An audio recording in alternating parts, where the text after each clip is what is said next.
Even without doing any activity, you can still manifest what you want if you organize these 4 dimensions in one direction and keep it unwavering in that direction for a certain period of time.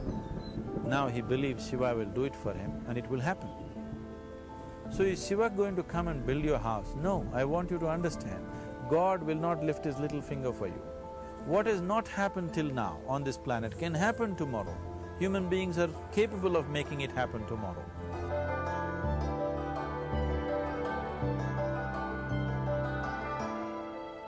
Everything we as human beings have created on this planet was essentially first created in our minds.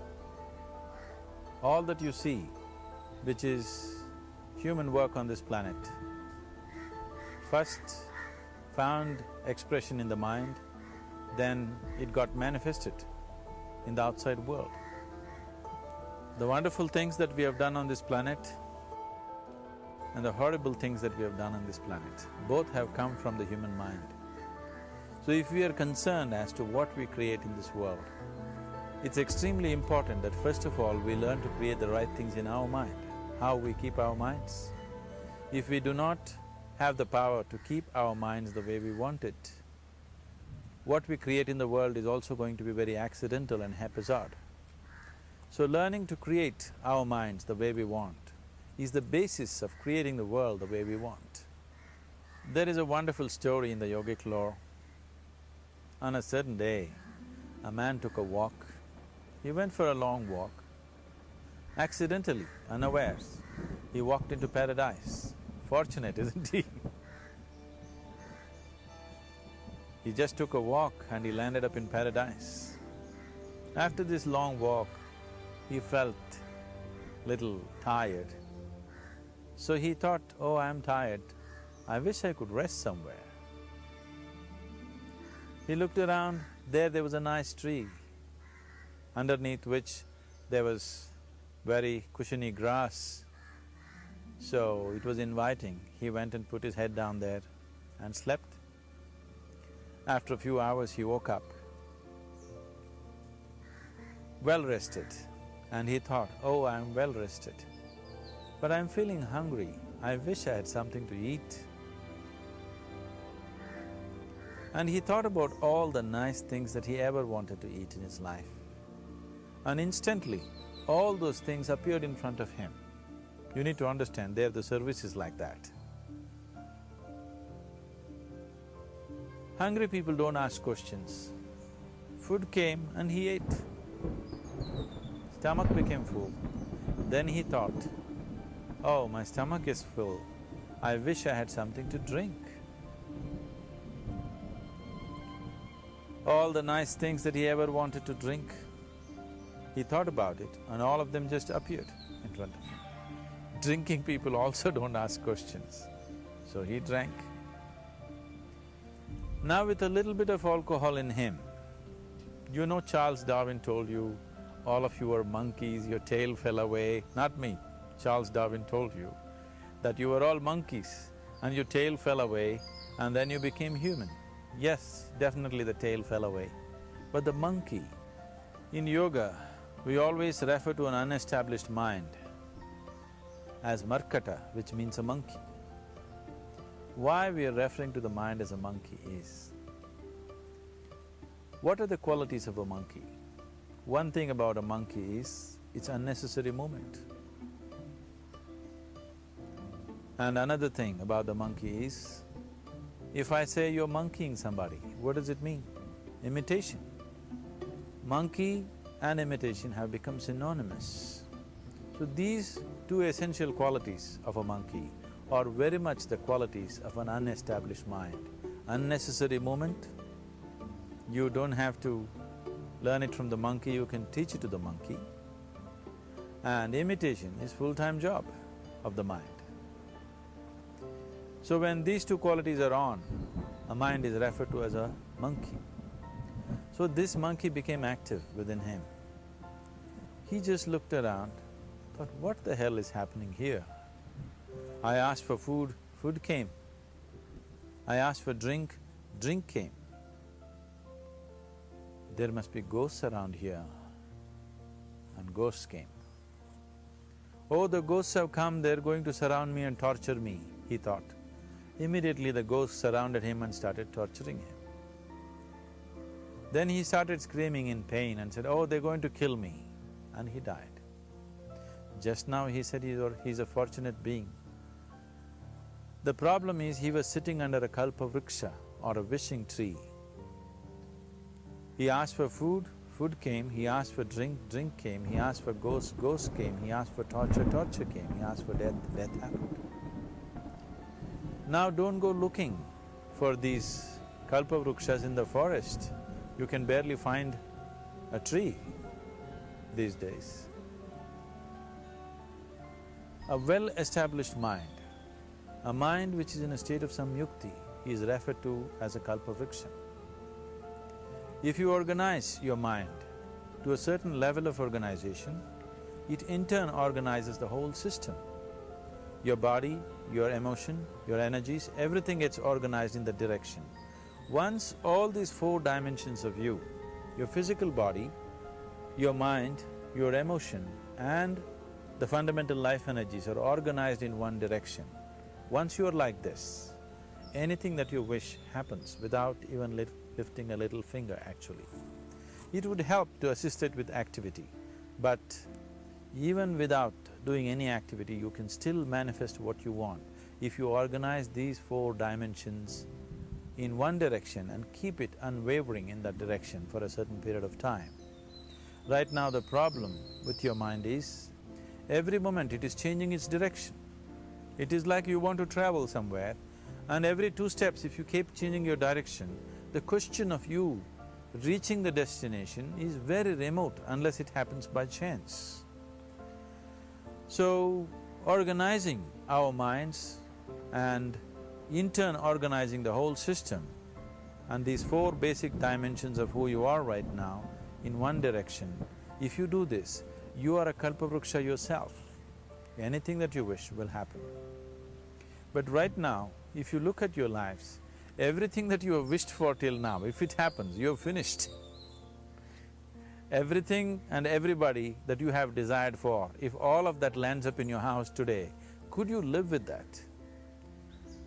Once we're empowered like this, it's very important that our physical action, emotional action, mental action and energy actions are controlled and properly directed.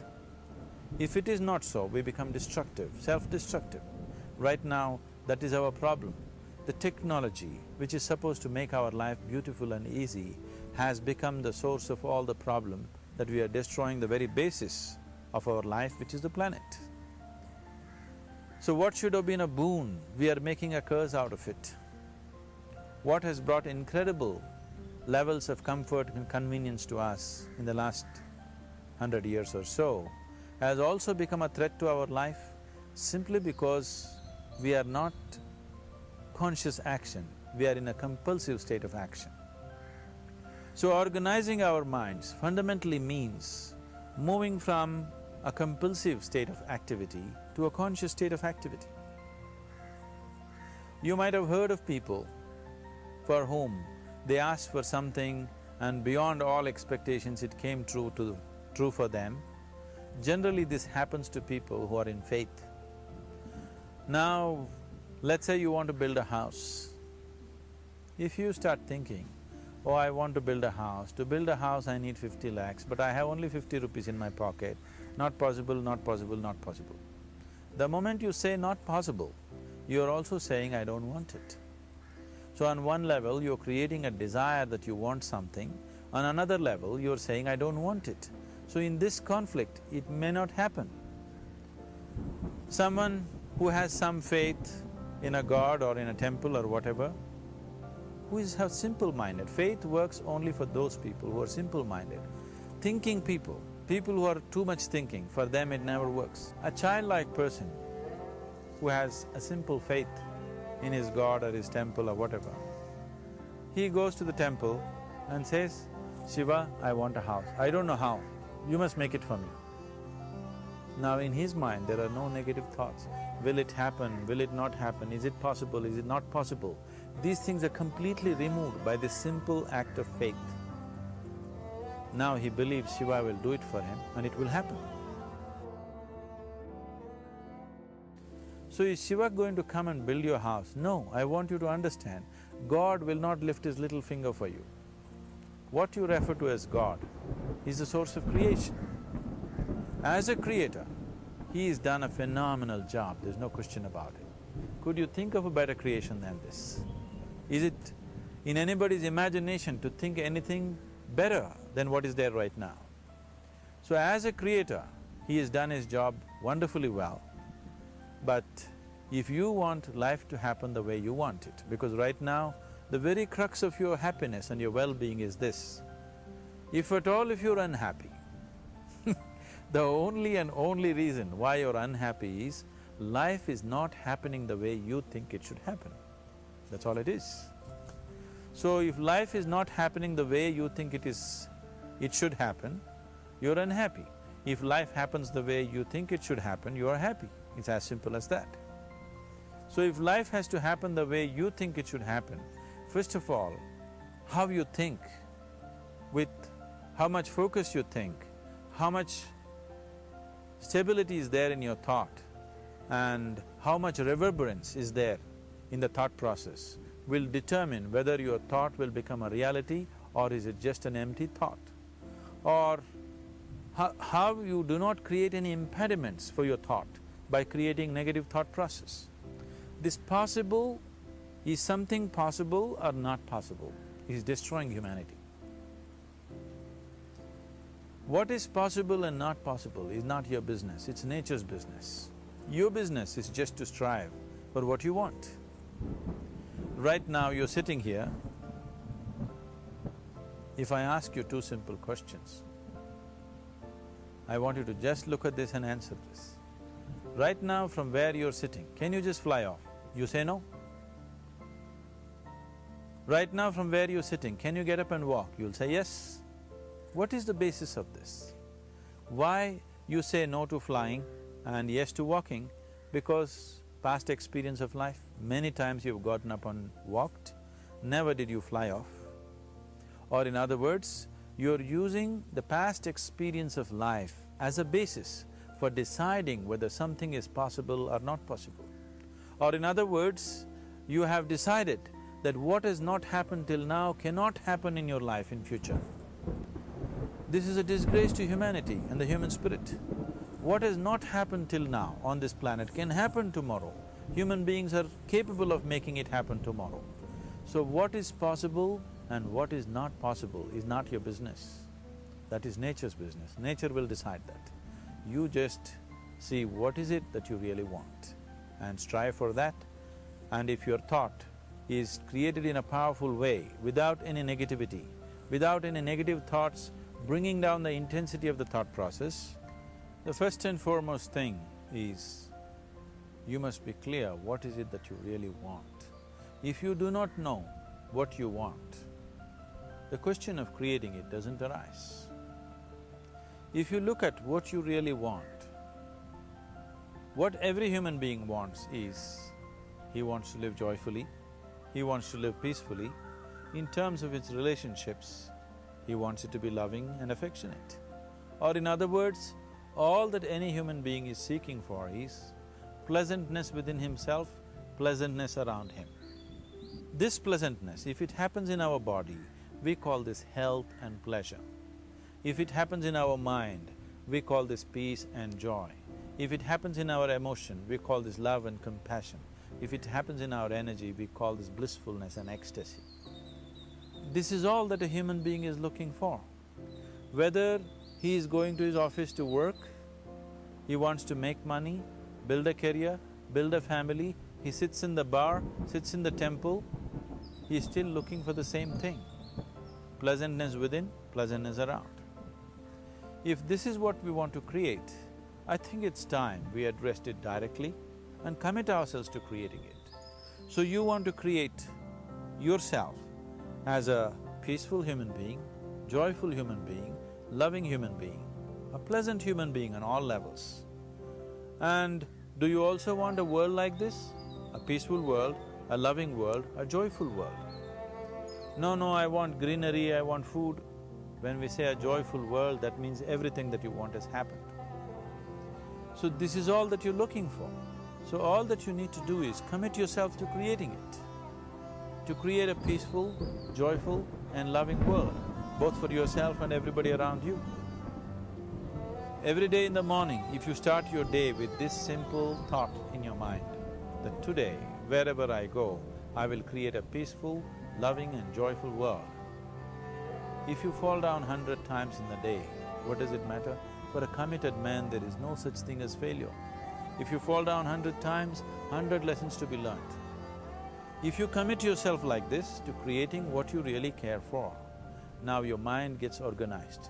Once your mind gets organized, the way you think is the way you feel, your emotion will get organized. Once your thought and emotion is organized, your energies will get organized in the same direction.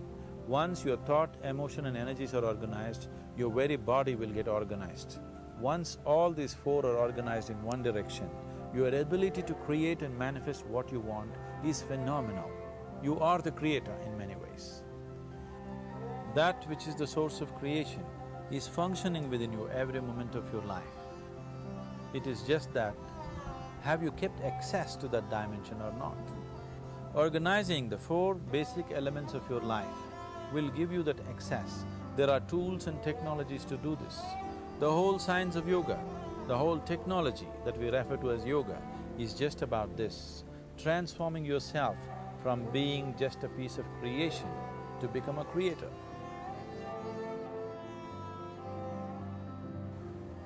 It is my wish and my blessing that every human being in this world should have this access to the source of creation within himself so that he can function here as a creator, not just as a piece of…